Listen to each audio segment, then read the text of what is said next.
Se joignent à nous. C'est vrai qu'on est en forme aujourd'hui, c'est le milieu de la semaine. Et il y a tellement de choses qui se passent dans la vie, les amis. J'espère que vous allez bien, que vous êtes, vous avez un café, peut-être un jus de fruits, santé. Bref, restez avec nous pour les 2 prochaines heures. Vous n'allez pas le regretter. On va parler tout de suite du système de santé qui continue de faire beaucoup de vagues. Parce que pendant que le gouvernement nous dit toutes sortes de choses et nous promet bien sûr d'améliorer entre autres les choses avec ce projet de loi 106, je vous en ai beaucoup parlé, où on veut lier la performance des médecins à leur rémunération. Il y a des pour, il y a des contre là-dedans. Il y a beaucoup de gens quand même qui le disent. Bon, ça faisait un petit moment qu'on devait revoir peut-être la façon de rémunérer les médecins, peut-être lâcher un peu la rémunération à l'acte et essayer de voir comment on peut améliorer le système et les façons de faire. Donc, il y a là-dedans quelque chose d'intéressant, mais après, il faut pas non plus varger trop fort sur le dos des médecins. Je pense qu'on a besoin de nos médecins. Je pense que la majorité d'entre eux font un méga travail, qui sont eux-mêmes confrontés aux mêmes enjeux que nous sommes confrontés, les patients, c'est-à-dire cette bureaucratie tellement lourde qu'elle nous paralyse.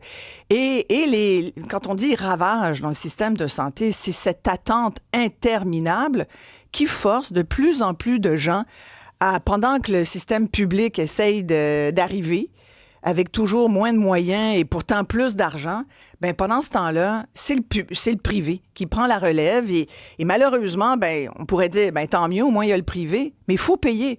Et c'est comme si on payait 2 fois. Moi, il y a quelque chose là-dedans qui me gosse vraiment beaucoup dans l'idée de payer 2 fois. Et on a eu beaucoup de commentaires d'auditeurs au cours des derniers jours. Beaucoup de gens qui m'ont écrit là-dessus. D'ailleurs, j'en profite pour vous le dire. Je vous remercie tellement de prendre le temps de m'écrire, de prendre le temps de m'appeler en ondes aussi pour me jaser ça. Et je vous redonne tout de suite notre numéro parce que je pense que les commentaires de nos prochains invités vont aussi vous donner envie de m'appeler 1-877 pour partager votre propre expérience. 1-877-827-2346 pour nous appeler en studio. C'est Florence Lamoureux, ma recherchiste, qui répond et qui va prendre vos commentaires. Par texto, vous faites le 187 Cube Radio. On a justement des auditeurs dont on avait gardé les commentaires parce qu'on le trouvait vraiment bon, puis on voulait juste trouver le moment parfait là, pour vous donner la parole. Et c'est le cas de Michael, qui est un auditeur assidu de notre émission. Michael a dû aller au privé pour se faire opérer le genou. Ça y a coûté... il s'est fait opérer le genou, mais Michael, bonjour, ça vous a coûté un petit bras. Bonjour, Mme Maréchal. Bonjour, racontez-nous votre histoire, Michael. 15 secondes. Accident de ski le 24 janvier. J'étais de retour à Montréal le 26. Je passais une résonance magnétique le 27.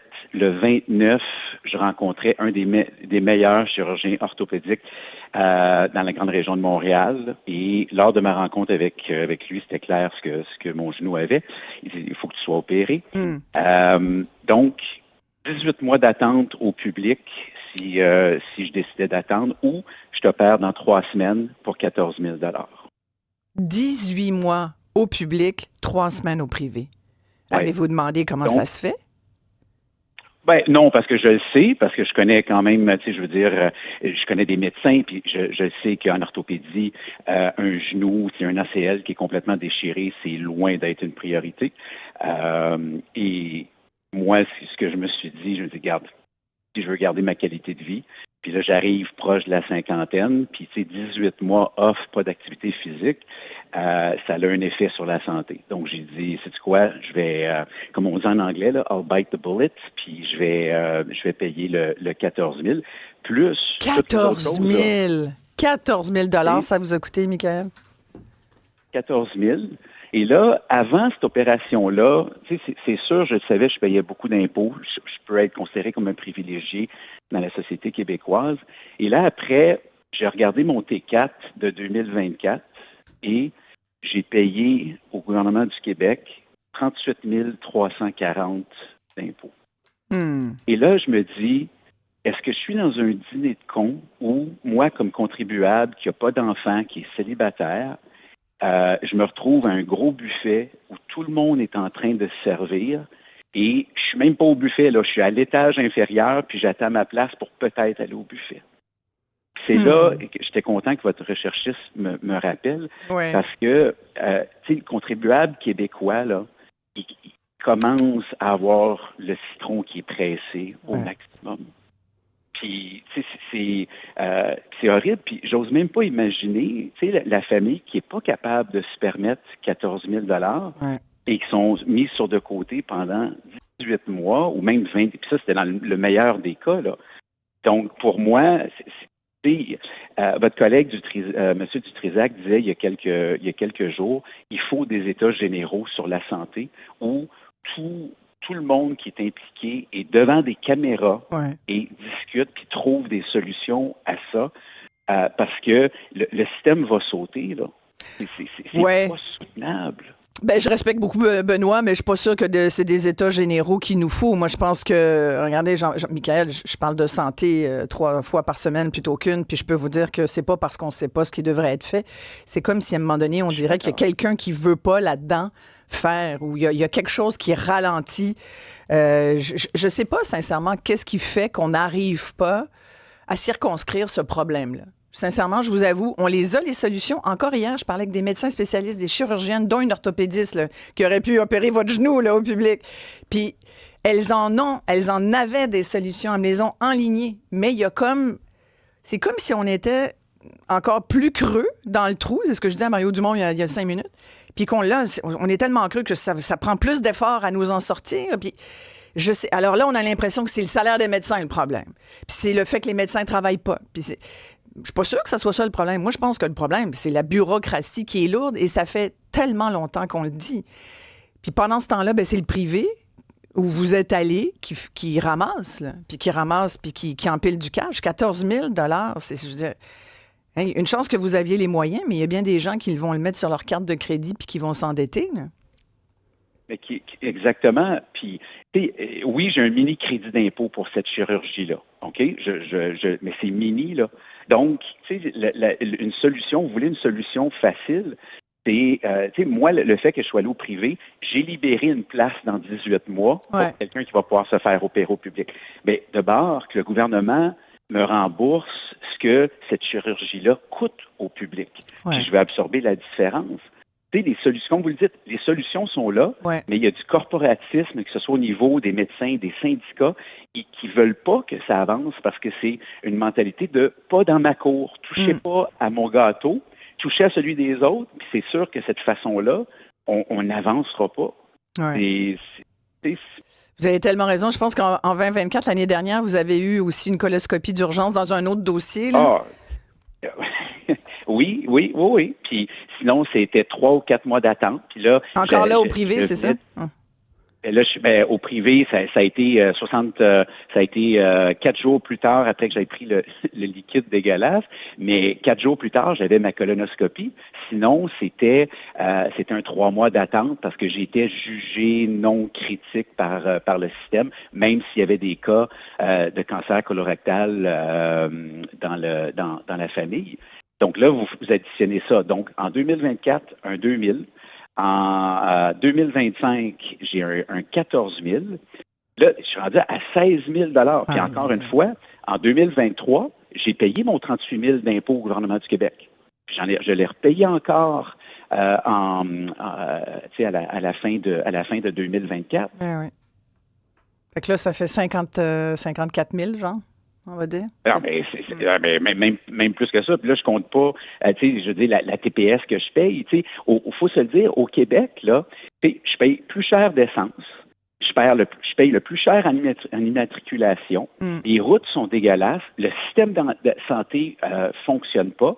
Et on me vend le fait que je paye plus d'impôts au Québec le Québec est différent, il y a une qualité de vie, il y a une joie de vivre. Je suis désolé, le prix des condos est rendu aussi haut qu'à Toronto. Puis moi, je reste au centre-ville de Montréal. Donc, à chaque matin, presque, j'ai quelqu'un qui se pique ou qui défèque en face de mon entrée d'édifice. J'ai plus de joie de vivre, là. Puis, mais continue de payer. Par contre, si je traversais de l'autre côté de la rivière des Outaouais, du côté ontarien, j'ai techniquement 8 500 $ de plus dans mes poches. J'allais vous le dire, Michael, vous êtes dû pour déménager en Ontario, où j'ai déjà vécu plusieurs années, et je vous confirme qu'on sent la différence. On sent la différence. On sent qu'on a plus d'argent parce qu'on paye moins d'impôts. Hein, pour les gens qui travaillent et qui payent des impôts, vous en payez moins en Ontario. Le problème, c'est qu'avant, comme vous le dites si bien, on nous justifiait ça en disant, mais oui, mais au Québec, t'as plus de services. Quand tu as besoin de te faire soigner, tu y vas. En Ontario, prends ton ticket puis fais la queue. Ce n'est plus vrai aujourd'hui. Fait que cet argument-là, qui tenait à une certaine époque, ne tient plus. Bien, tout à fait. Puis je vais juste terminer avec ça, si vous me permettez. Allez-y. Quand on essaie de faire trop de choses, puis être trop pour tout le monde, on réussit pas à être bon dans rien. Pour personne. Moi, c'est ça que je dis. Puis, je vais dire, vous demanderez à votre recherchiste, j'ai une petite recherche Google, Claude Piché a écrit un bijou d'article en 2007 qui s'applique encore aujourd'hui. OK? Ça s'appelle Petit cours de fiscalité. C'est l'histoire de 10 personnes qui vont prendre une bière à chaque jour, puis qui expliquent l'effet de la fiscalité quand il y a des gens qui ne paient pas leur juste part pour les services qu'ils ont. Je vous dis, ça vaut le 2 minutes de recherche puis de lire ça, puis ça l'explique ce qui se passe au Québec. Donc, Ouais, c'est ça. Puis là, c'est 10 hommes qui se retrouvent pour boire une bière, puis l'addition se monte à 50 piastres. Normalement, ça serait 5 piastres chacun. S'ils payaient la note de la façon qu'on paye les impôts, selon les revenus de chacun, on aurait l'exemple suivant. Les 4 premiers, les plus pauvres, paieraient rien, 0 cents. Le 5e paierait 50 cents. Le 6e, 1 piastre et demi. Le 7e, 3 piastres et demi. Le 8e, 6 $. Le 9e, 9 $. Le dernier, le plus riche, devrait payer 29,50 à lui tout seul. Et là, ça fait 50 piastres. C'est ça, la démonstration. Ouais. Ben exactement. Puis moi, je suis dans Et vous êtes le dernier. Qui gagne très, très bien sa vie. Ouais. Puis l'autre fois, je suis dans un souper, puis une personne autour du souper, c'était un ami d'un ami. Ouais. Oh, mais toi, Michael, tu sais, t'es privilégié. Ouais. Je suis désolé, je travaille 65 heures par semaine depuis que j'ai l'âge de 25 ans. Moi, le poste de VP que j'ai aujourd'hui, il m'a pas été donné. J'ai travaillé pour. Ouais. Dans quel secteur vous travaillez, Michael, en terminant? Dans l'industrie du commerce de détail et de la mode. Oui. Ben merci beaucoup d'avoir pris le temps de nous parler. Et je peux vous dire, Michael, que votre témoignage en a crinqué pas mal parmi mes auditeurs. Ben, continuez, s'il vous plaît, continuez d'en parler, puis mettez les politiciens sous le projecteur, parce que c'est triste qu'est-ce qui se passe présentement. Merci beaucoup de votre témoignage. Okay. Puis l'idée, là, c'est pas de foutre le bordel, de mettre de l'huile sur le feu. C'est juste d'abord, de vous donner la parole, parce que je pense que c'est important. Puis il y a peu de lieux où vous pouvez le faire, mais notre émission est ce lieu-là. Un lieu sécuritaire où vous pouvez dire ce que vous pensez dans le respect, bien sûr. Puis en vous lisant, je vois que vous l'avez complètement. Il y a Étienne qui dit, pour moi, le problème, c'est l'organisation. Son père a été se faire opérer. Il dit, il n'y avait même pas de place à l'hôpital pour ses effets personnels. On ne savait pas où mettre les vêtements, les lunettes, le téléphone. 2 jours après son opération, on a découvert un sac IGA avec ses effets personnels en dessous du bureau de l'infirmière. Elle l'avait mis là parce qu'il n'y avait tellement pas de place.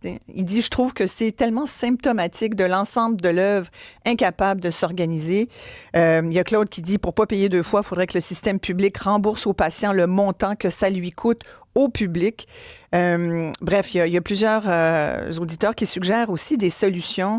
François qui dit des milliards de dollars jetés par les fenêtres par des incompétents. Puis là, le nouveau service santé, ça coûte combien? Il parle de Santé Québec, là. Tous ces nouveaux fonctionnaires grassement payés, que font-ils? Qu'ont-ils amélioré? Là, ils vont nous dire, là, ça fait 3 mois, 4 mois. À force de dire que ça fait 3 mois, là, on est mois de mai, ça fait déjà, ça fait 6 mois parce qu'ils ont été nommés en décembre.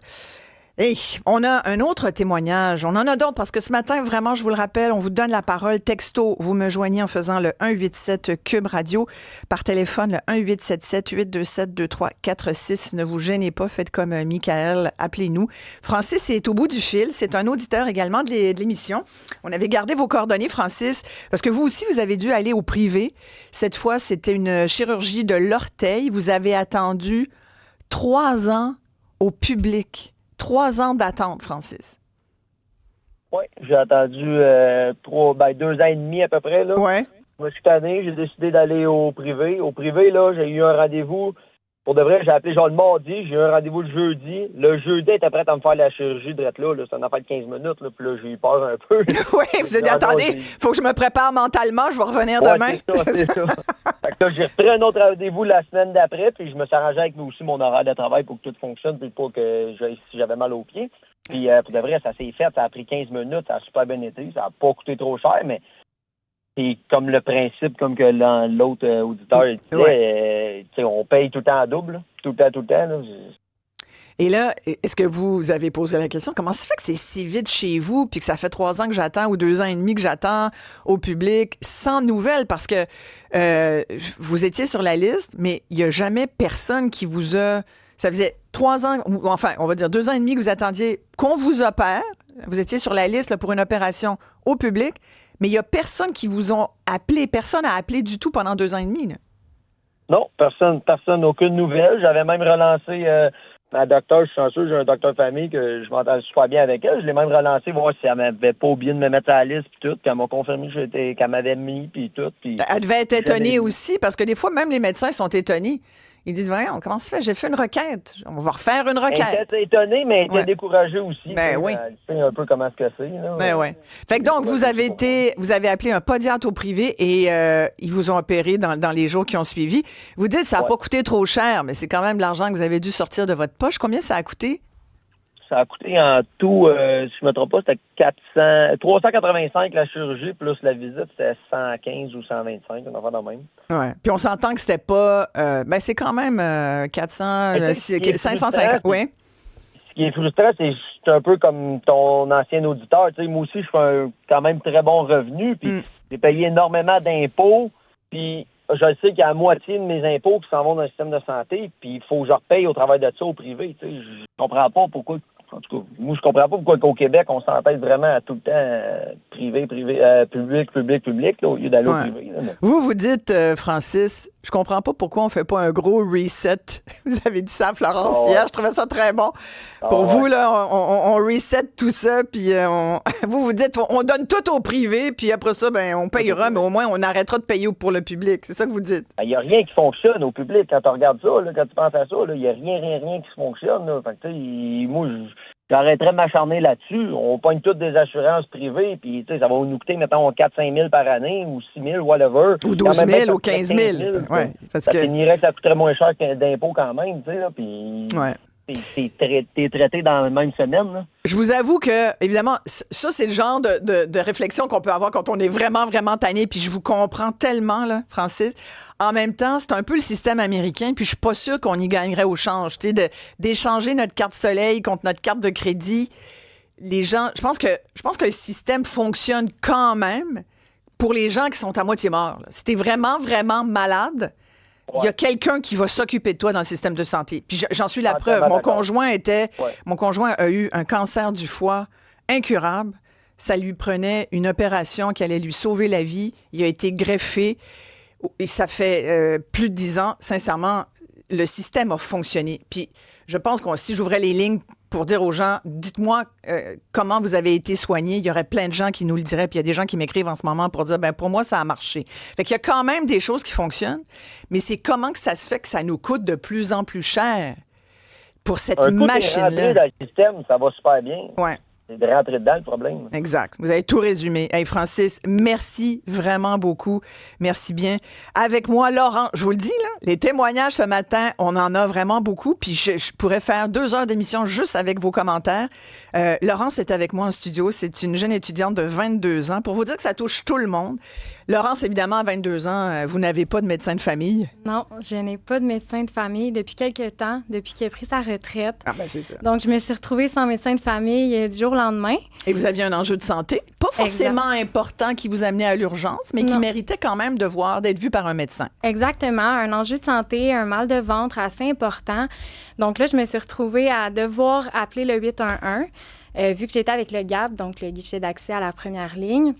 Donc, j'ai appelé le 811. Ils m'ont dit que mon problème était quand même urgent, donc je devais voir un médecin assez rapidement, mais les rendez-vous allaient seulement à 1 semaine jusqu'à temps que je voie quelqu'un, à savoir qu'est-ce que j'ai. Fait que donc, c'est urgent, Mais pas tout de suite dans une semaine. Exactement. Donc, on attend encore une semaine à savoir c'est quoi mon problème. Tu sais, c'était assez important. Ouais. Donc, c'était inconfortable. Je voulais savoir qu'est-ce que j'avais. Vous aviez mal en plus, là. Exactement. Ouais. Donc, je me suis dit, écoutez, je veux pas attendre encore une semaine à savoir qu'est-ce que j'ai. Ouais. Donc, je vais aller au privé.